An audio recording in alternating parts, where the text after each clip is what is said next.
tidak punya kekuasaan. Nah, jadi dia tidak berdaya menguasai determinasi dari elit-elit yang menguasai dunia gitu. Kenapa di situ loh? Karena simpati manusia itu lebih banyak maksimal dikeluarkan ketika berbicara tentang agama. Bangsa pertama di dunia itu memang dicetuskan oleh orang-orang Yahudi, orang-orang kelompok Yahudi ini menjadi donatur besar dalam membiayai perang. Sekarang kita bahas di mana liciknya Inggris dan Amerika. Semua berawal dari Perang Dunia Pertama yang terjadi pada tanggal 28 Juli tahun 1914, yang perang antara Blok Sekutu dan Blok Sentral. Blok Sekutu terdiri dari kurang lebih 30 lebih negara, salah satunya Inggris, Prancis, Rusia dan Austria-Hungaria, sementara Blok Sentral hanya negara Jerman, Turki Ottoman, Italia dan Belgia. Dalam perjalanan Italia berhasil dirayu oleh Inggris dan bergabung ke Blok Inggris. Pertanyaannya, di mana posisi Amerika? Perlu kita ketahui, Amerika awalnya tidak mau ikut campur dalam perang itu.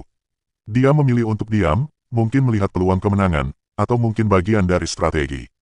Perang Dunia Pertama ini terjadi selama 4 tahun, dari 1914 sampai tahun 1918, setelah tahun ketiga, yaitu pada tahun 1917, Amerika bergabung dengan Blok Sekutu, pasti dengan kesepakatan-kesepakatan yang menguntungkan Amerika dan Inggris, walaupun alasan yang beredar bahwa Jerman mau menguasai Meksiko. Alasan itulah terpaksa Amerika ikut memerangi Jerman dan bergabung bersama Inggris.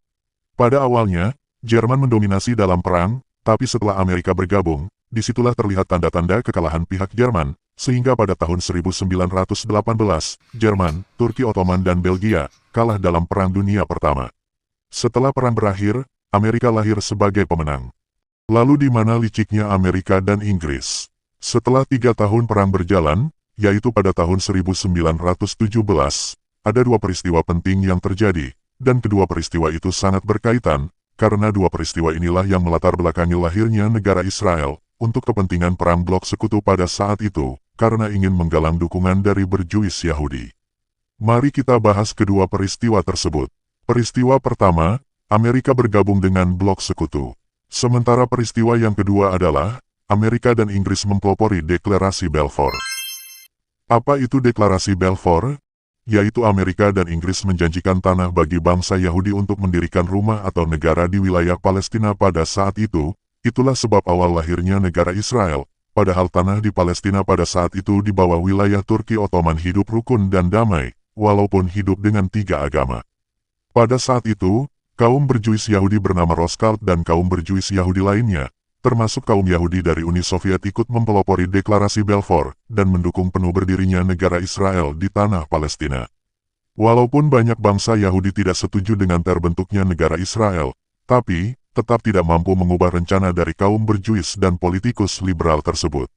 Artinya, jika kaum berjuis dan politikus liberal bersatu, jangankan 1 negara, 100 negara boneka mereka bisa membentuknya. Begitu kuatnya pengaruh kapitalis dan politikus liberal. Kaum berjuis dan politikus liberal berlindung di balik ketiga negara tersebut, yaitu Inggris, Amerika dan Israel. Sehingga saya katakan, bahwa negara Israel sengaja dibentuk oleh kaum berjuis dan politikus liberal, itulah mufakat jahat Amerika dan Inggris. Setelah perang, lahirlah perjanjian-perjanjian yang dibuat oleh pemenang seperti Perjanjian Versailles, yang isinya semua daerah jajahan Jerman diambil Prancis dan Inggris, angkatan perangnya diperkecil, dan Jerman membayar ganti rugi. Hancurlah Jerman dan Turki Ottoman dalam Perang Dunia Pertama. Setelah Perang Dunia Pertama, lahirlah yang disebut dengan negara The Big Four, 4 negara besar, yaitu Amerika, Inggris, Prancis, dan Italia. Sekarang kita lanjut ke Perang Dunia Kedua secara singkat, kira-kira di mana posisi Amerika. Perang Dunia Kedua adalah sebuah perang global yang berlangsung dari 1939 sampai 1945. Perang ini berlangsung 6 tahun, melibatkan kekuatan besar, yaitu antara Blok Sekutu dan Poros. Perang ini merupakan perang terluas dalam sejarah yang melibatkan lebih dari 100 juta orang di berbagai pasukan militer. Negara dari Blok Sekutu ialah Inggris, Perancis, Uni Soviet, dan Amerika, sementara dari Blok Poros ialah Nazi Jerman, Italia dan Jepang. Di awal peperangan, Jerman dengan kekuatannya selalu mendominasi perang. Polandia, Inggris, Prancis tidak mampu melawan kekuatan Jerman. Walaupun pada akhirnya, blok Jerman kalah setelah Amerika terlibat dalam perang untuk mendukung blok sekutu. Amerika Serikat secara resmi menyatakan keterlibatannya dalam Perang Dunia II pada bulan Desember tahun 1941. Dalam pidatonya yang terkenal, Hari Kekejian, di hadapan Kongres pada tanggal 8 Desember Presiden Franklin D. Roosevelt menyerukan deklarasi perang terhadap Jepang.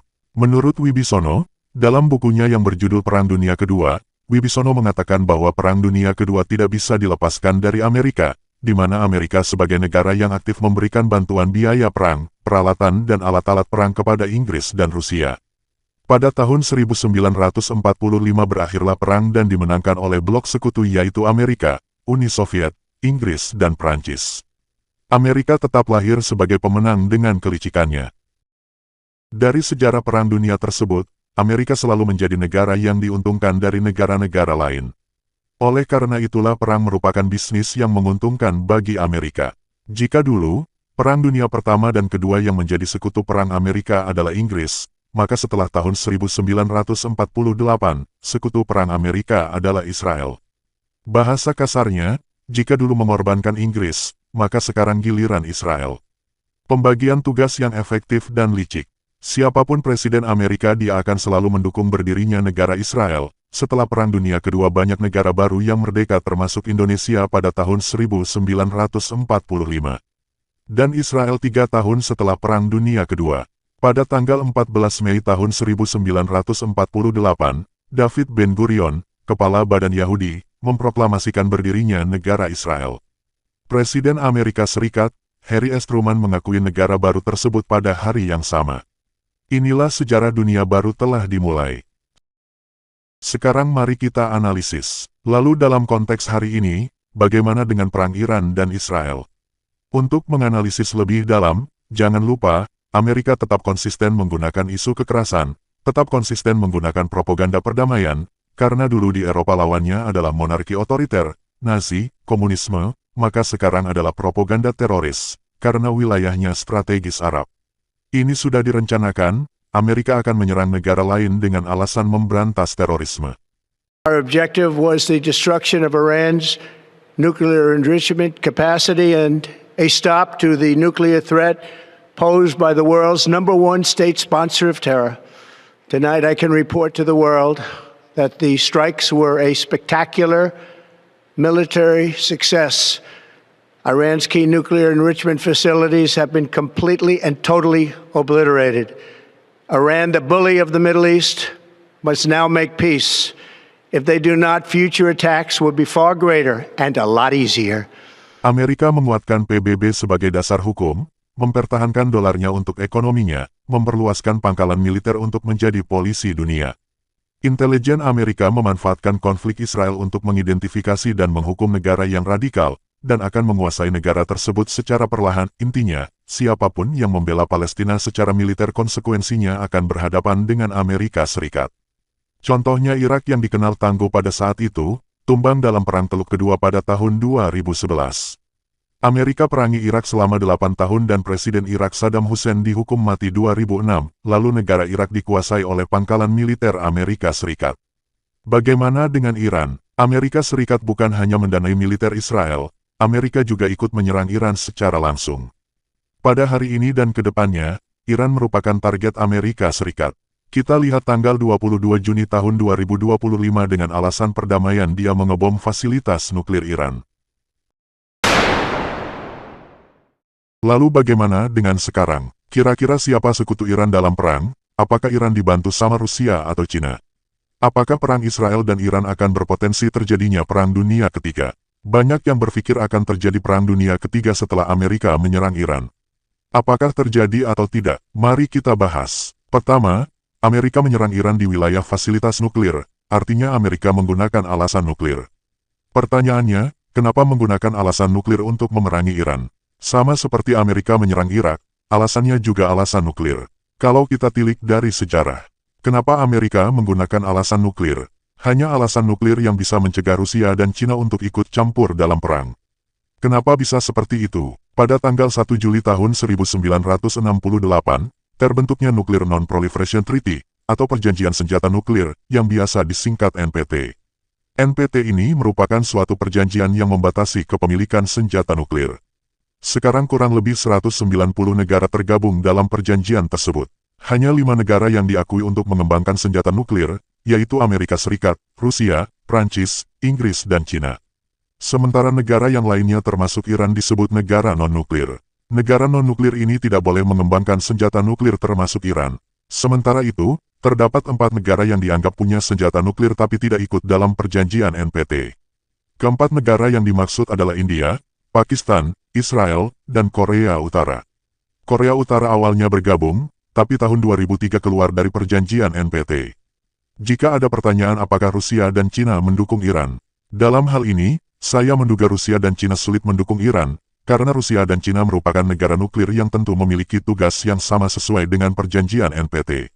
Apalagi serangannya ke fasilitas nuklir. Artinya Iran dianggap melanggar perjanjian NPT. Memang itulah strategi licik Amerika. Karena dalam perjanjian NPT tersebut, jika salah satu negara nuklir perang negara nuklir lainnya tidak boleh ikut campur, kecuali negaranya diserang. Begitu juga perang Rusia dan Ukraina, Amerika juga tidak ikut campur. Jadi, Rusia dan Cina sulit membantu dengan tenaga militernya karena terikat perjanjian tersebut. Lalu negara mana yang kemungkinan bisa beraliansi dengan Iran? Negara nuklir yang tidak masuk dalam NPT tersebut adalah Korea Utara. Korea Utara menarik diri dari perjanjian senjata nuklir pada tahun 2003. Jadi, yang menentukan Perang Dunia Ketiga terjadi atau tidak adalah Korea Utara.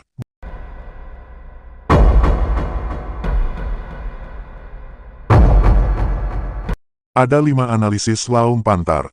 1. Tanggal 24 Juni tahun 2024, Iran dan Israel sepakat untuk gencatan senjata. Jika salah satu dari negara tersebut menyerang, maka akan berpotensi memperluas peperangan.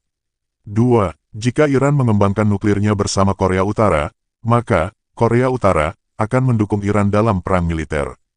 3. Tergantung hubungan bilateral antara Korea Utara dengan Iran, apalagi ada hubungan bilateral tentang minyak dan nuklir, maka Korea Utara akan mendukung, tapi jika tidak ada hubungan bilateral yang kuat, Korea Utara tidak akan mendukung secara militer. Karena belajar dari perang Amerika dan Irak, di mana Korea Utara sudah keluar dari NPT, tapi tidak ikut mendukung Irak karena tidak ada kepentingan. 4. Jika Korea Utara mendukung Iran, maka Rusia dan Cina berpotensi bergabung bersama Iran dan Korea Utara. Aliansi Rusia, Cina, Korea Utara dan Iran sama-sama memiliki sistem negara tertutup. Sementara 3 negara seperti Rusia, Cina, dan Korea Utara memiliki persamaan ideologis. Dengan begitu terbentuklah aliansi yang akan berpotensi terjadinya Perang Dunia Ketiga.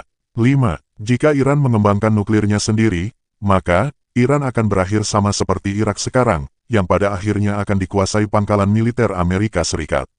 Begitulah strategi liciknya Amerika dalam mempertahankan status adidayanya.